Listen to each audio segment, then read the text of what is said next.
उत्तम नगर विधानसभा के उम्मीदवार श्री रमेश कुमार जैन उर्फ निर्भीक का जीवन परिचय, जो खुली किताब है, जिनका चुनाव चिन्ह कैमरा है। श्री रमेश कुमार जैन का संक्षिप्त जीवन परिचय। राजनीति का अंतिम लक्ष्य देश की सेवा करना है। शकुंतला प्रेस ऑफ इंडिया प्रकाशन परिवार के संस्थापक व managing editor and publishing director और शकुंतला एडवर्टाइजिंग एजेंसी के प्रोप्राइटर तथा आपके क्षेत्र उत्तम नगर विधानसभा के विधायक हेतु उम्मीदवार पत्रकार श्री रमेश कुमार जैन उर्फ निर्भीक का जन्म 7 सदस्यों के मध्यवर्गीय जैन परिवार के 5 भाई बहनों में सबसे छोटे बेटे के रूप में 20 अक्टूबर 1976 को गांव गानगोली, जिला जींद, हरियाणा में हुआ, मगर सरकारी दस्तावेजों में 10 अप्रैल 1976 लिखा हुआ, क्योंकि इनके माता पिता अनपढ़ होने की वजह से स्कूल में दर्ज जन्मतिथि को सही से जान नहीं पाए थे। बस इसी कारण से स्कूल रिकॉर्ड के हिसाब से सभी दस्तावेज बने हुए हैं। श्री जैन पिछले 44 वर्षों से शीश राम पार्क सामने शिव मंदिर, उत्तम नगर, नई दिल्ली में रह रहे हैं। श्री जैन जन्म से जिज्ञासु प्रवृत्ति का होने के कारण इनमें बहुत कुछ जानने की उत्सुकता बनी रहती है। परिवार की आर्थिक समस्याओं के कारण अपनी उच्च शिक्षा लेने की इच्छा पूरी नहीं कर पाए, लेकिन 9-10 साल बाद अपनी आत्मनिर्भरता से फिर से शिक्षा ग्रहण की। बहुत सी कठिनाइयों और समस्याओं से जूझते हुए इन्होंने अपनी शिक्षा दिल्ली में ही पूरी की। श्री जैन अपने कार्य के प्रति इतने निष्ठावान हैं कि दिल्ली में पिछले 44 वर्षों से रहने के दौरान एक बार भी आज तक लाल किला या दिल्ली की ऐतिहासिक धरोहरों को नहीं देखा है, बल्कि शकुंतला प्रेस के द्वारा जनता की सच्ची सेवा में लगे रहते हैं। जहां एक और लगभग सभी प्रत्याशी नामांकन चुनाव लड़ने का फॉर्म भरने के लिए सैकड़ों की संख्या में भीड़ लेकर जाते हैं। इससे कितने लोग अपने कार्यों को नहीं कर पाते हैं, क्योंकि उनके कारण रोड पर जाम लग जाता है। वहीं दूसरी ओर देश के प्रति आर्थिक दृष्टि की सोच रखते हुए बिना किसी व्यक्ति का कार्य प्रभावित करे ही आम व्यक्ति से जुड़े रहने व उनका दुख दर्द जानने, हमेशा हर आम आदमी का दुख दर्द दूर करने व जानने की कोशिश करते रहे हैं। भ्रष्टाचार की पीड़ा श्री जैन से ज्यादा कौन समझ सकता है।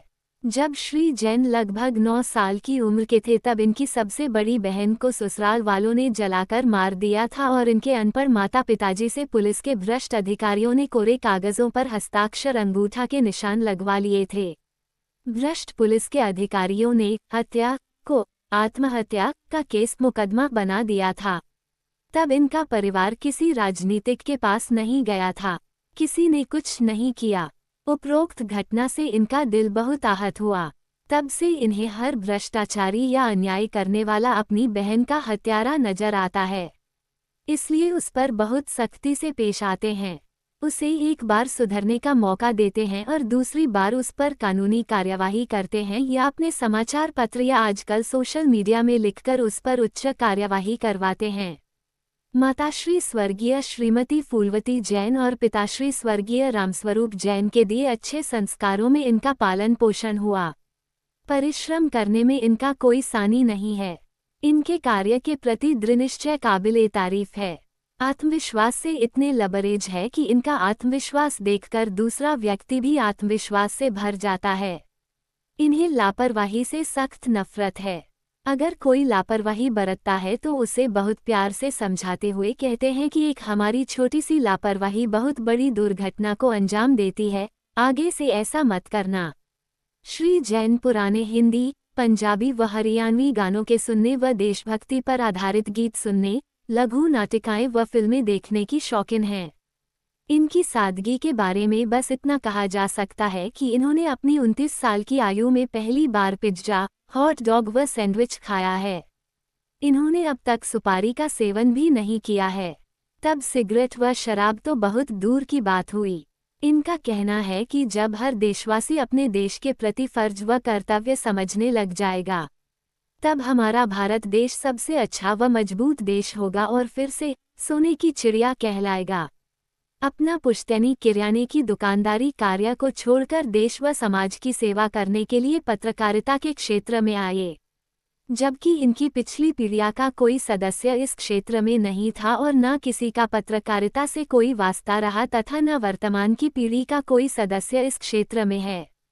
जहां एक और देश का 19-20 साल का युवा मौज मस्ती में चूर रहता है, वहीं दूसरी ओर अपनी इच्छाओं का दमन करते हुए मात्र अपनी लगभग 18 वर्ष की आयु में ही देश व समाजहित में लिखने के लिए कलम उठा ली। इन्होंने अपनी निष्पक्ष, निडर, आज़ाद विचारधारा, अपराध विरोधी छवि की लेखनी से लेखन किया। समय समय पर धमकियां भी मिली, मगर बगैर किसी डर के निष्पक्षता से सच को लिखा। अपनी लेखनी को एक शराब की बोतल व मुर्गे के लिए कभी नहीं चलाए और न कभी राजनीतिकों के हाथों की कठपुतली बनाकर कोठे की वेश्या नहीं बनाया। इन्होंने भोग विलास की भौतिकी वस्तुओं के लालच में कभी अपना ईमान और जमीर का सौदा नहीं किया। परिवार और खुद भी आर्थिक रूप से अधिक संपन्न नहीं होते हुए भी पत्र पत्रिका का प्रकाशन जैसा कठिन कार्य चुना। इस संदर्भ में इनका कहना है कि कठिन कार्य करना ही तो वीरों का साहस भरा काम है। आसान कार्य को करने के लिए काफ़ी लोग हैं, कोई कठिन कार्य के लिए भी होना चाहिए। जब इन्होंने हिंदी की टाइपिंग सीखने के लिए सोचा, तब कुछ मित्रों ने कहा हिंदी की टाइपिंग बहुत कठिन है, मगर तब भी पहले हिंदी की टाइपिंग सीखी, फिर अंग्रेजी की। इन्हें कठिन कार्य करने में आनंद ज़्यादा मिलता है और कहते हैं कि गिरते हैं शेर सवार मैदाने जंग में, वो क्या खाक गिरेंगे जो चलते हैं घुटनों के बल। श्री जैन ने परिवार के भारी विरोध के बावजूद बगैर दहेज लिए ही अंतर्जातीय प्रेम विवाह कोर्ट मैरिज किया। इस संदर्भ में श्री जैन का कहना है कि जब मेरी कलम व कैमरा जात पात नहीं देखता है और जब हम बाजार से खरीदकर कुछ खाते हैं तो क्या हम उससे पहले पूछते हैं कि तुम्हारी जात कौन सी है? तब मैं शादी के समय जात पात क्यों देखूं? ऐसी विचारधारा रखने वाले श्री जैन साहब के साथ एक दुखद घटना घटी कि इनकी पत्नी और उसके परिजनों ने अपनी दूषित मानसिकता और संपत्ति के लालचवश इनको दहेज मांगने के झूठे केसों में फंसा दिया। इसी कारण से श्री जैन साहब ने सन 2009 से 5 साल बहुत कठिन परिस्थितियों से मुकाबला करते हुए गुजारे और 29 दिन दिल्ली की तिहाड़ जेल में भी बिताने पड़े। लेकिन कहते हैं कि एक अच्छा इंसान कहीं पर जाता है तो कुछ न कुछ सार्थक कार्य जरूर करता है। इसी तरह श्री जैन साहब ने दिल्ली की तिहाड़ जेल नंबर 1 के वार्ड नंबर 10 में बहुत सारे सार्थक कार्य किए और एक ऐसा कार्य भी किया जो हमेशा याद रखने योग्य है। श्री जैन ने अपने प्रयासों से जेल में ऐसी व्यवस्था करवाई कि सभी कैदियों को दोनों समय मिलने वाली चाय छानकर दी जा सके। अपनी पत्रकारिता के 1 वर्ष में मिले कटु अनुभवों ने इनको अपने प्रकाशन द्वारा समाचार पत्र पत्रिका आरंभ करने के लिए प्रेरित किया। स्वयं की अर्जित की हुई छोटी सी पूंजी से इन्होंने मात्र 21 वर्ष की आयु में पत्र पत्रिका प्रकाशित करनी शुरू कर दी। अपने सिद्धांतों व आदर्शों से कभी समझौता नहीं किया। अनेकों बार मिली असफलताओं के चलते और पारिवारिक उलाहने मिलने पर भी कभी अपने आत्मविश्वास को कम नहीं होने दिया, बल्कि कुछ समय बाद फिर पूरे जोश व जुनून से कार्य किया। प्रकाशनों की असफलताओं के दौरान अनेकों छोटी मोटी नौकरियां भी की। इन्होंने नौकरी के दौरान रेहड़ी रिक्शा भी चलाए और विक्रम गाड़ी का ड्राइवर व हेल्पर के रूप में भी काम करने में शर्म महसूस नहीं की। इस संदर्भ में श्री जैन का कहना है कि जब एक व्यक्ति 17 युद्धों में पराजय मिलने के बाद युद्ध लड़ने की क्षमता रखता है, तब क्या मैं 3-4 बार की असफलताओं से हार कर बैठ जाऊं, या क्या मैं डूबने के डर से तैरना भी नहीं सीखूं? श्री जैन को दिखावा करना भी पसंद नहीं है, बल्कि ईमानदारी से बिना लापरवाही बरते कार्य करने को ज़्यादा अहमियत देते हैं। इसका ताज़ा उदाहरण इनके प्रकाशन कार्यालय में आकर देखने पर मिलता है कि साधारण सी कुर्सी व मेज पर कार्य करते हुए देखकर और स्कूटी को चलाकर लोगों के कार्यों को जिम्मेदारी से अंजाम देते हैं। अपने प्रकाशन के किसी कर्मचारी के न आने पर उसका कार्य भी स्वयं कर लेते हैं, चाहे वो सफाई कर्मचारी ही क्यों न हो। इनका कहना है कि कार्य कोई छोटा बड़ा नहीं होता है। क्या मैं ये कार्य करने से छोटा हो जाऊंगा? श्री जैन ने दिल्ली नगर निगम 2007 व 2012 में क्रमशः वार्ड नंबर 127 व 128, उत्तम नगर विधानसभा 2008 व 2013, Shri Agrasen cooperative urban thrift and credit society limited, Jaidev park, Punjabi Bagh, Nai Delhi का निर्दलीय कार्यकारिणी सदस्य 2010 व 2021 और पश्चिमी दिल्ली लोकसभा 2024 के सांसद के रूप में चुनाव लड़ा और किसी प्रकार की कोई भी आचार संहिता का उल्लंघन नहीं किया। श्री जैन अपने पिताजी के साथ चाय की दुकान पर भी मदद करते थे। श्री जैन का कहना है कि जब मेरे पूज्य पिताश्री स्वर्गीय रामस्वरूप जैन ने अपनी लगभग 60 साल उम्र में 40 पैसे की चाय के लिए दो जूठे कपों को धो धोकर हमारा पालन पोषण किया है, अधिक से अधिक मेहनत करने के ऐसे संस्कार दिए हैं। उनका कहना था कि ईमानदारी का 1 रुपया बेईमानी के 1 लाख के बराबर है। अपनी मेहनत का पैसा ही बरकत करता है। तब मैं क्यों लोगों से डरा धमका कर पैसा लूं, जब मेरा मेहनत की 2 रोटी से पेट भर जाता है।